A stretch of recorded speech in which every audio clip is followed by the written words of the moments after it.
Lo que comenzó como una actuación rutinaria en el Parque Oceánico Blücherreisen, un espectáculo por el que las familias pagaban buen dinero para disfrutar, rápidamente se convirtió en una pesadilla. Neptuno, la orca estrella del parque, de repente se volvió contra su entrenadora, Mary Sellington, arrastrándola bajo el agua con una fuerza aterradora. Familias, muchas con niños pequeños, observaron horrorizadas cómo el espectáculo descendía al caos, dejando una experiencia que alguna vez fue mágica manchada de sangre y tragedia. El Parque Oceánico Blücherreisen, ubicado en San Diego, California, se destacaba como una atracción marina de primer nivel, reconocida por ofrecer más que solo sus famosas actuaciones de orcas. Los visitantes quedaban cautivados por sus acuarios de vanguardia, experiencias interactivas con delfines y una vibrante exposición de arrecifes de coral. Sin embargo, la verdadera pieza central del parque era Neptuno, una orca macho masiva de 20 pies de largo y 10,000 libras, cuyos espectáculos fascinantes atraían a miles de espectadores semanalmente. Como la mayor estrella del parque y su pilar financiero, Neptuno realizaba 6 espectáculos electrizantes cada semana, anclando el éxito del parque y solidificando su reputación como un destino imperdible. Pero detrás de escena, no todo era tan perfecto como parecía. Los entrenadores habían reportado un comportamiento cada vez más errático de Neptuno, quien era conocido por golpear su cola contra las paredes del tanque y desobedecer órdenes. A pesar de las advertencias, la gerencia de Blücherreisen insistió en que el espectáculo continuara, citando la enorme contribución de la orca a los ingresos del parque. Mary Sellington, una bióloga marina de 27 años, había trabajado incansablemente para alcanzar su posición como la principal cuidadora de Neptuno. Criada en la rugosa costa de Oregón, desarrolló un profundo amor por la vida marina. Tras obtener su título, Mary se unió a Blücherreisen, donde su cuidado y dedicación rápidamente le ganaron el respeto de sus colegas. Estaba orgullosa de su vínculo con Neptuno, a menudo desestimando las preocupaciones sobre su comportamiento, convencida de que podía manejarlo. Sin embargo, no todos compartían su optimismo. Un entrenador senior había dado un paso adelante meses antes, expresando serias preocupaciones sobre la creciente agresión y aislamiento de Neptuno. Este entrenador solicitó que Neptuno fuera retirado o al menos removido de las actuaciones. La gerencia denegó la solicitud, y el entrenador, no dispuesto a participar en lo que veía como condiciones inseguras, renunció en protesta.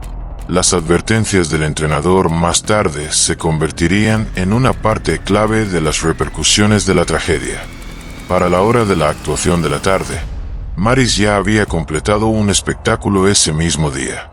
La actuación anterior había transcurrido sin problemas, y el anfiteatro se llenaba nuevamente con familias y niños emocionados, ansiosos por ver los poderosos saltos y rutinas sincronizadas de Neptuno.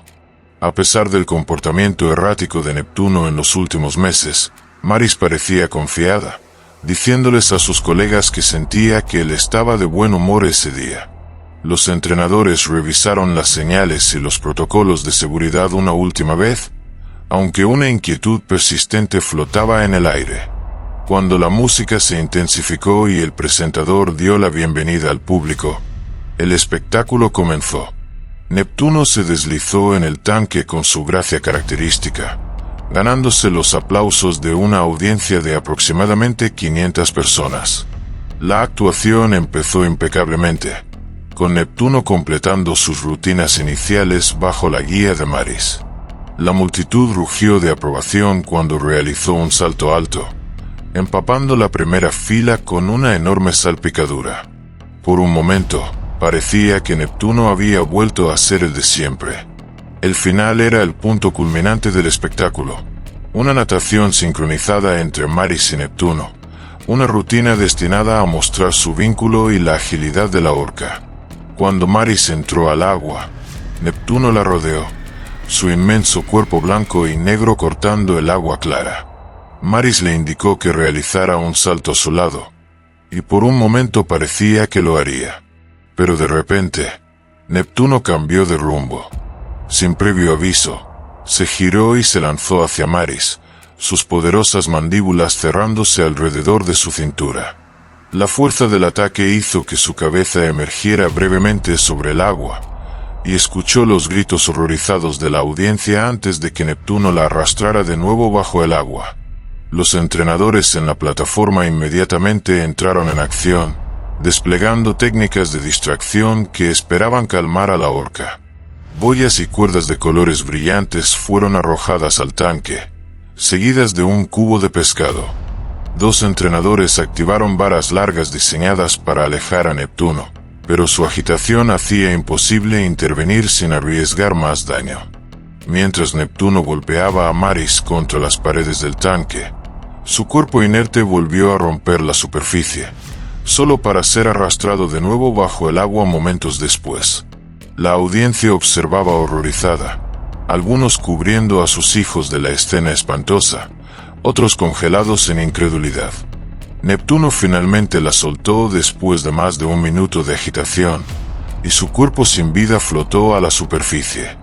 Los buzos de rescate entraron al tanque en segundos y la llevaron a la plataforma, donde los médicos trabajaron frenéticamente para reanimarla.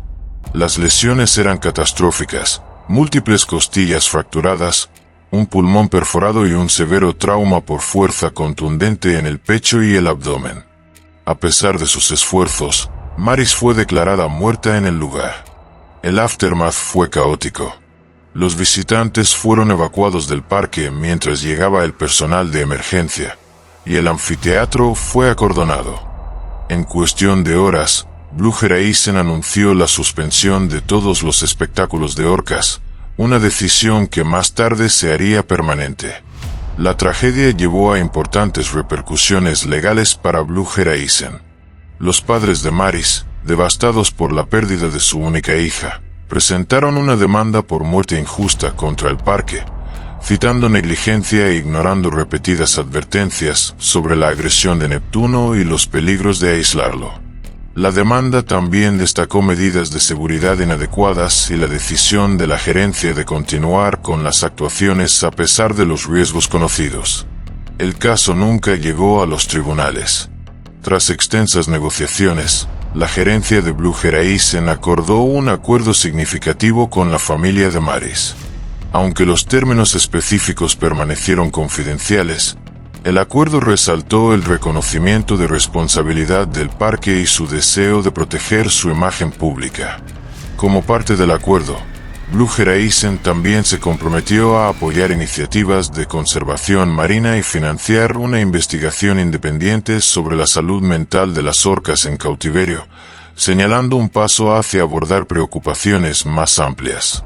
La tragedia envió ondas de choque a través de la industria de los parques marinos, desatando intensos debates sobre el cautiverio de las orcas. Blue Horizon prohibió permanentemente los espectáculos de orcas, pero mantuvo sus otras atracciones, incluidos encuentros con delfines, acuarios y exhibiciones enfocadas en la conservación. Sin embargo, la pérdida de su atracción estrella llevó a una disminución en la asistencia y a crecientes dificultades financieras. En pocos años, el parque se declaró en bancarrota y cerró sus puertas. Neptuno fue trasladado a un santuario marino en Columbia Británica, donde pudo vivir en un entorno más natural. Para la familia de Maris, su pérdida seguía siendo un doloroso recordatorio de los riesgos de trabajar con animales salvajes poderosos.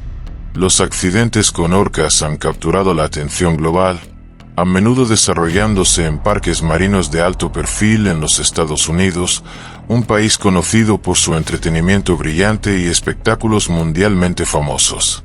Pero la tragedia también golpea más allá de las fronteras de América. En Tenerife, un escalofriante incidente con una orca cambió todo para Claudia Vollard, una bióloga marina de 29 años, de la manera más devastadora imaginable. Loro Parque, ubicado en la rugosa costa de Puerto de la Cruz en Tenerife, es un santuario mundialmente reconocido para algunas de las criaturas más impresionantes de la naturaleza. Con 135,000 metros cuadrados de exuberante vegetación y hábitats vibrantes, recibe millones de visitantes cada año, atraídos por su extraordinaria colección de vida silvestre. Lo que comenzó como un refugio para loros había florecido con los años en algo mucho mayor, una experiencia hogar de delfines, pingüinos y la imponente presencia de orcas en su famosa exhibición Orca Ocean. A principios de los 2000, marcó un punto de inflexión para el parque al incursionar en la vida marina, transformándolo en un imán para buscadores de emociones y amantes de los animales por igual. En el corazón de su atractivo estaban los espectáculos de orcas, fascinantes demostraciones de fuerza, inteligencia y pura belleza. Las audiencias se maravillaban mientras estos gigantes marinos saltaban al aire, sus poderosas colas enviando cascadas de agua a las multitudes que vitoreaban. Sin embargo, detrás de las aguas centelleantes del Orca Ocean, una realidad más compleja y silenciosa hervía bajo la superficie. Tacoa, una orca macho de 6 años que pesaba más de 1,500 kilogramos, era una de las estrellas del espectáculo. Su tamaño y poder eran cautivadores, pero para aquellos que trabajaban de cerca con él, la historia de Tacoa era más complicada. Entrenadores como Claudia habían pasado años forjando un vínculo con él, aprendiendo a leer sus sutiles señales. Cada movimiento de la cola o inclinación de su enorme cabeza revelaba indicios de su estado de ánimo. Pero las orcas son criaturas salvajes, sus instintos y emociones a menudo inescrutables. Aunque Tacoa había mostrado momentos de agresión antes, eran fugaces, nunca lo suficientemente graves como para hacer sonar la alarma. Hasta ahora, lo que nadie podía haber predicho era cuán rápido podían cambiar las cosas. Bajo la superficie pulida de la actuación, había una verdad no dicha. Incluso los entrenadores más hábiles solo podían adivinar la tormenta que se gestaba en la mente de Tacoa. Y a veces, las aguas del Orca Ocean, no importa cuán cristalinas, podían ocultar las profundidades más oscuras. La vida temprana de Tacoa estuvo marcada por la disrupción. Apenas meses después de su nacimiento, fue separado de su madre, Taima, debido a su creciente agresión, un comportamiento que se había observado con sus crías anteriores. Se creía que esta agresión provenía de una experiencia traumática en su pasado, donde presenció a su madre, Gudrun, intentar ahogar a su cría discapacitada. Tras la separación, Tacoa fue criado por Kina, una orca hembra más experimentada, y a menudo emparejado con su medio hermano, Tuar. Su vínculo se convirtió en una de las pocas constantes en la turbulenta vida de Tacoa. En 2004, Tacoa y Tuar fueron trasladados a SeaWorld San Antonio, donde se unieron a un nuevo grupo de orcas. Su tiempo en SeaWorld y más tarde en Loro Parque solo intensificó los desafíos que enfrentó, ya que a menudo soportaba agresión de sus pares, dejando marcas visibles de innumerables confrontaciones. A pesar de estos desafíos, Tacoa creció hasta convertirse en un animal poderoso e impredecible, moldeado por un pasado complejo que probablemente influyó en la agresión que más tarde dirigiría hacia sus entrenadores. Claudia Vollard, una bióloga marina de 29 años de Weinheim, Alemania, fue una de las entrenadoras dedicadas de Tacoa. Para ella, trabajar con orcas siempre había sido una experiencia emocionante y natural. La única entrenadora de orcas femenina de Europa, Claudia había pasado años en Loro Parque construyendo vínculos profundos con criaturas que la mayoría de las personas solo podrían vislumbrar desde la distancia. Anteriormente en el mundo de la moda, su cambio al mundo de las profundidades del Orca Ocean siempre había sentido como un destino. A través de una dedicación inquebrantable, había ganado su lugar en el parque, y en el agua sentía una conexión casi mística con Tacoa. Pero hoy, mientras se preparaba para otra sesión, una tensión inusual flotaba en el aire. Era solo otra sesión de entrenamiento, o eso parecía. Claudia estaba al borde de la piscina, esperando la señal de Tacoa. Su enorme forma cortaba el agua, su aleta dorsal atravesando la superficie. Se acercó a ella con calma, como si quisiera asegurarle que nada estaba mal. La sesión era simple. Takoa debía empujar los pies de Claudia con su hocico mientras nadaban juntos, un ejercicio típico que destacaba la sincronización. Pero algo estaba mal. Su gracia habitual fue reemplazada por una fuerza inquietante. No tuvo tiempo de reaccionar. En un instante, el hocico de Takoa chocó con su pecho, sacándole el aire de los pulmones. El impacto fue repentino, y el cuerpo de Claudia se estrelló contra el agua con una fuerza que reverberó a través de sus huesos. Antes de que pudiera tomar otro aliento, Takoa avanzó de nuevo, y todo el peso de su cuerpo la golpeó una vez más, enviándola en espiral bajo el agua. Sus brazos se agitaron mientras intentaba estabilizarse, pero el agua ahora era un borrón de profundidades frías e implacables. Luego vino la sensación de ser arrastrada, no con una guía gentil, sino con la fuerza cruda e implacable de un animal que podía fácilmente dominarla. La forma masiva de Takoa la arrastró hacia abajo, sus dientes rozando su brazo mientras la llevaba al abismo del punto más profundo de la piscina, 40 pies bajo la superficie. Un momento de ingravidez, luego la presión del agua, la profundidad absoluta empujando contra su pecho, constriñendo sus pulmones. La visión de Claudia se desdibujó, el mundo a su alrededor desvaneciéndose mientras el sonido del agua rugiente ahogaba todo lo demás. Los dientes de Takoa se cerraron sobre su brazo, afilados y firmes, una sensación como nada que hubiera experimentado antes. Su mente corría, y sin embargo, no podía reunir la fuerza para liberarse. Pateó desesperadamente, pero no había escapatoria de su agarre. Los segundos se extendieron en lo que parecía una eternidad. Luego, tan rápido como había comenzado, la fuerza que la arrastraba hacia abajo se liberó. Takoa emergió a la superficie, sus dientes aún sujetando su brazo, y sus poderosos músculos los propulsaron a ambos de vuelta a la superficie. El aire era frío contra su rostro mientras jadeaba por respirar, luchando por mantenerse consciente.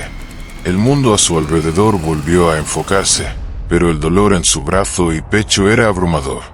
Intentó gritar, pero todo lo que salió fue un jadeo estrangulado. Sus colegas, que habían estado de pie junto a la piscina, vieron el peligro desarrollarse. Sin un momento de vacilación, corrieron al borde, sacándola del agua y alejándola del agarre de la orca. El cuerpo de Claudia estaba inerte, su pecho agitado mientras la llevaban a un lugar seguro. Apenas podía comprender lo que acababa de pasar. El ataque, eso había sido un ataque. Había ocurrido tan rápido, tan inesperadamente, que incluso ella tenía problemas para aceptarlo. Los entrenadores trabajaron en un frenesí de acción, y pronto Claudia fue llevada al hospital. Milagrosamente, sobrevivió al ataque, pero sus heridas eran graves. Un codo roto, un pulmón magullado y un trauma interno profundo. Mientras los médicos trabajaban para estabilizarla, quedó claro que las heridas físicas eran solo una parte de la prueba. El impacto mental perduraría mucho después de que los moretones se desvanecieran. De vuelta en Loro Parque, la realidad de la situación comenzó a asentarse. Takoa siempre había sido un animal poderoso, pero nadie había anticipado que arremetería con tal violencia. Sus comportamientos anteriores habían sido vistos como peculiaridades, no amenazas. Pero ahora los entrenadores conocían los riesgos más íntimamente. La gerencia del parque decidió que el entrenamiento en el agua con Takoa sería suspendido indefinidamente. La decisión, aunque tomada apresuradamente, fue un reconocimiento doloroso de los riesgos inherentes a trabajar con orcas. Para Claudia, la recuperación fue un proceso lento, marcado por las cicatrices perdurables del ataque. El parque mismo enfrentó cambios irreversibles. Los entrenadores ya no entraban al agua con Takoa, y los espectáculos, alguna vez emocionantes, tomaron un tono sombrío. Las preguntas sobre la ética del cautiverio se hicieron más fuertes, ya que las acciones de Takoa se convirtieron en un recordatorio crudo de la naturaleza impredecible incluso de los animales salvajes más entrenados, desafiando la ilusión de control sobre criaturas de tan inmenso poder. La historia de Claudia puede haber conmocionado al mundo, pero las verdaderas víctimas son las orcas mismas, forzadas a una vida de cautiverio que nunca eligieron. Mientras los entrenadores entran voluntariamente en este mundo, las orcas están confinadas, sus instintos naturales suprimidos. Nuestra próxima historia se centra en Kandu, una orca cuya trágica historia revela las devastadoras consecuencias de mantener a estas majestuosas criaturas en cautiverio. Kandu había sido capturada de su hogar en las aguas salvajes frente a Islandia en 1977, cuando era solo una cría. Su captura, como la de muchas otras orcas, fue una prueba traumática. Las orcas son conocidas por sus fuertes lazos familiares, y el proceso de separar a las orcas jóvenes de sus manadas fue cruel y violento. Un equipo de expertos localizó la manada de Kandu a través de vigilancia aérea, y se enviaron botes para rodear a las orcas, guiándolas lentamente hacia un área más pequeña. Se usaron redes para separar a la joven orca del resto de su manada, y fue capturada, transportada en una red en un bote y enviada a una nueva vida en cautiverio. El nombre Kandu fue elegido por sus captores, reconociendo la importancia cultural de las orcas para las comunidades indígenas en la región de Salis. Kandu fue llevada primero a Marine World Africa, Estados Unidos en California, antes de ser transferida a Six Flags Over Georgia y luego a Ontario Place Marine en Toronto. Durante este tiempo, las orcas eran frecuentemente trasladadas entre parques como parte de un arreglo comercial. Eventualmente, fue a SeaWorld San Diego, donde se convertiría en una estrella para el público. Las actuaciones de Kandu eran el pináculo del comportamiento de las orcas, mostrando su inteligencia, fuerza y belleza. Pero bajo la superficie, su vida en cautiverio estaba marcada por inmensas luchas. Las orcas en cautiverio, especialmente aquellas como Kandu, a menudo mostraban comportamientos erráticos, un resultado directo del confinamiento y los recintos artificiales, que estaban muy lejos del vasto océano que estaban destinadas a habitar. El vínculo de Kandu con sus entrenadores era innegable. Era rápida para aprender los trucos, su cuerpo ágil y grácil mientras realizaba impresionantes volteretas, saltos y movimientos sincronizados con las otras orcas. Sin embargo, este vínculo, aunque crucial para su entrenamiento, enmascaraba un creciente malestar dentro de ella. Los espacios reducidos, la falta de libertad y la pérdida de su familia habían comenzado a pasar factura. La angustia de Kandu se volvió particularmente evidente tras el nacimiento de su primera cría en 1986. La cría, llamada Winston, nació muerta, una pérdida que pesó fuertemente sobre la orca. Aunque continuó actuando, estaba visiblemente perturbada, y su comportamiento se volvió más impredecible. Un año después, Kandu dio a luz a otra cría, una hembra llamada Urkid. El vínculo entre madre e hija fue inmediato, pero también lo fue la creciente tensión con las otras orcas, particularmente con Kourki. Los instintos protectores de Kandu hacia Urkid eran agudos, y se volvió más territorial. Para la actuación del 21 de agosto, la agresión de Kandu había alcanzado un punto de ebullición. El espectáculo estaba destinado a presentar a Kandu y Kourki en una actuación sincronizada, pero mientras la multitud observaba, el comportamiento de Kandu se volvió errático. Kandu, agitada por la cercanía de Kourki a Urkid, comenzó a exhibir signos de dominancia.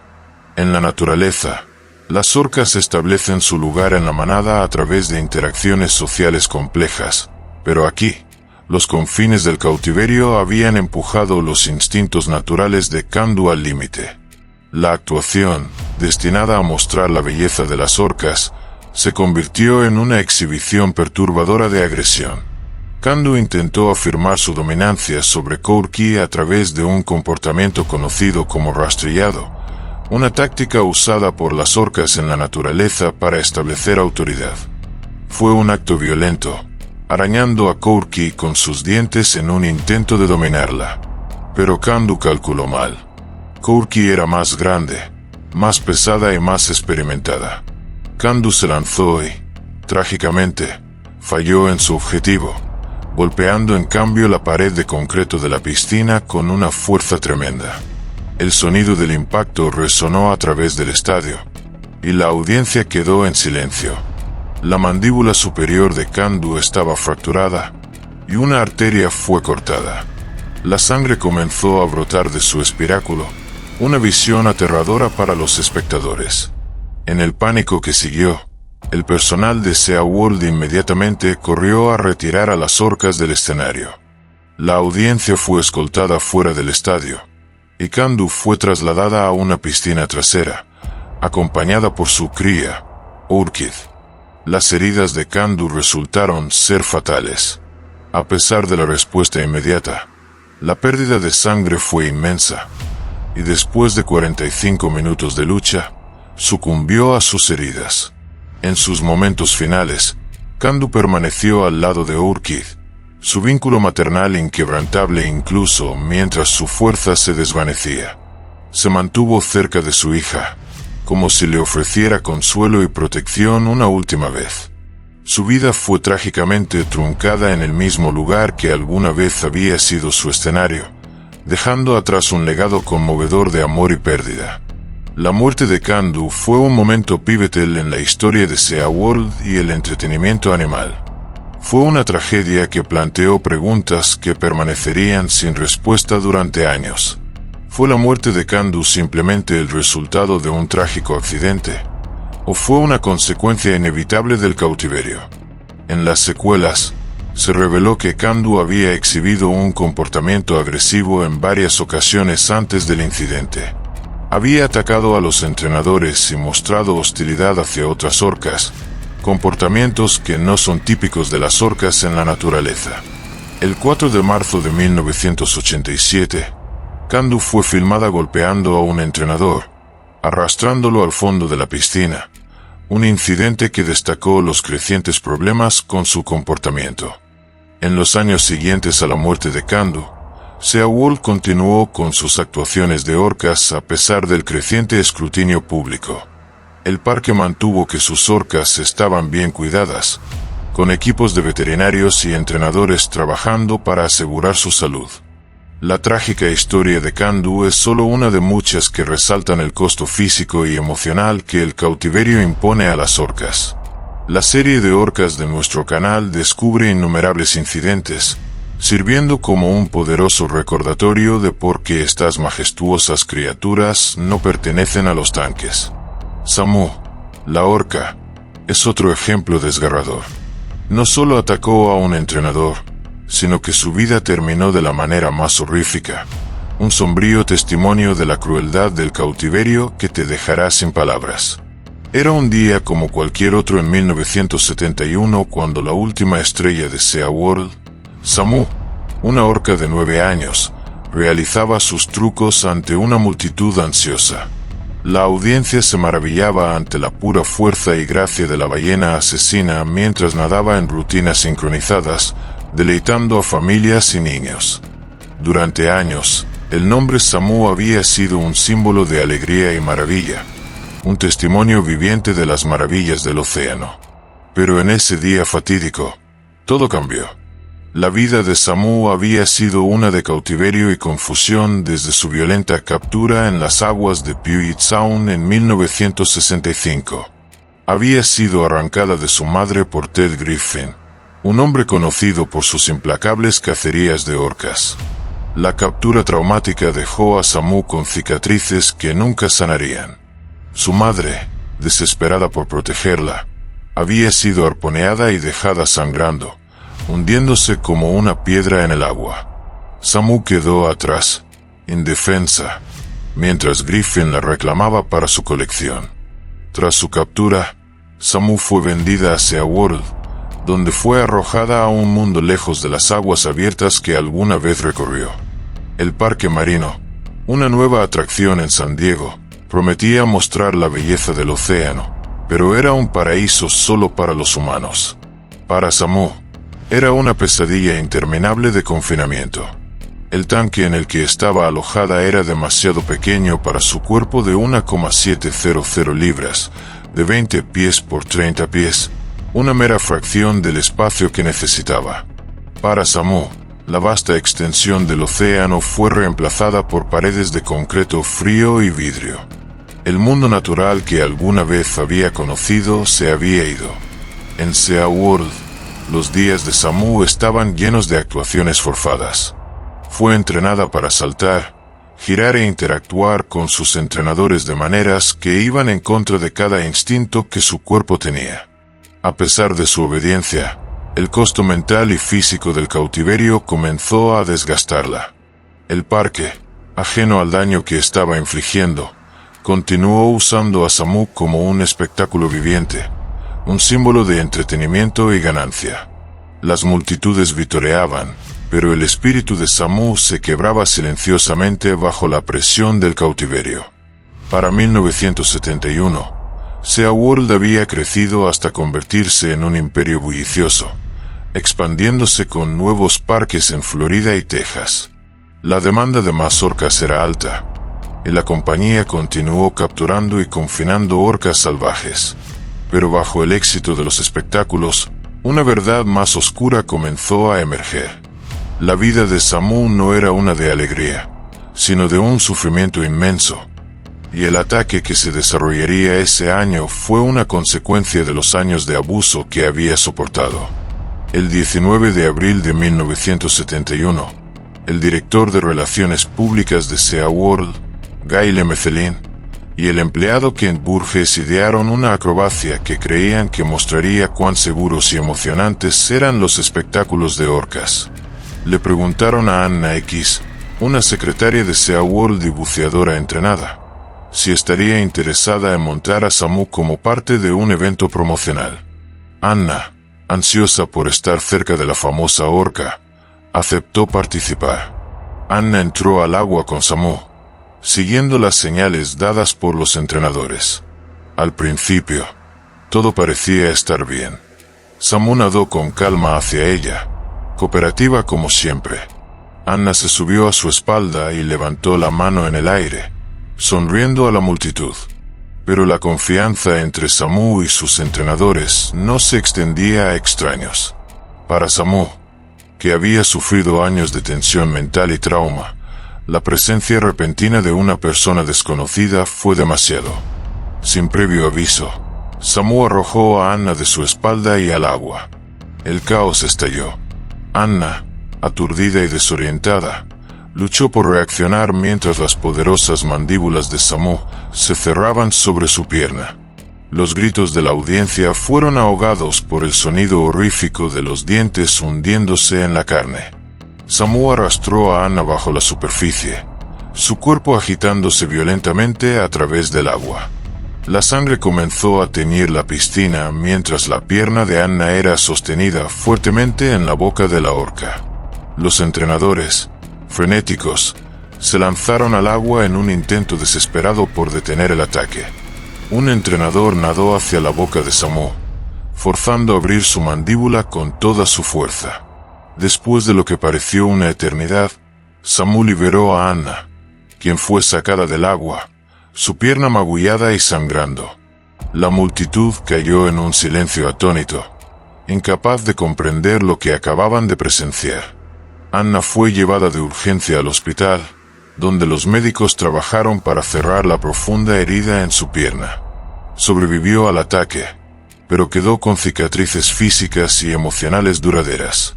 Presentó una demanda contra SeaWorld, citando negligencia, fraude y los peligros inherentes de trabajar con animales salvajes. A Anna se le otorgaron $17,500 en daños, pero ninguna cantidad de dinero podía deshacer el trauma que había experimentado. La vida de Samu después del ataque solo empeoró. Sus días de actuación habían terminado, pero el aislamiento y el confinamiento que soportó continuaron afectándola. Sin la estimulación de sus espectáculos diarios, Samu quedó dando vueltas interminablemente en su pequeño tanque. El constante estrés mental y físico del cautiverio comenzó a degradar su salud. A finales de 1971, Samu contrajo una infección uterina grave que no pudo ser tratada. Murió a los 9 años, una trágica víctima de un sistema que la explotó por ganancias. En la naturaleza, las orcas pueden vivir hasta 80 años, pero la vida de Samu fue truncada por la crueldad que había soportado en cautiverio. Su muerte fue un golpe para la imagen de SeaWorld, pero el parque continuó beneficiándose del espectáculo de los espectáculos de orcas. Una nueva orca, Elena, tomó el lugar de Samu, y los espectáculos continuaron. Pero la trágica vida de Samu permaneció como un oscuro recordatorio del costo del entretenimiento humano. Durante décadas, SeaWorld continuó cautivando a las audiencias con orcas, pero el precio pagado por los animales siempre estuvo oculto bajo la superficie.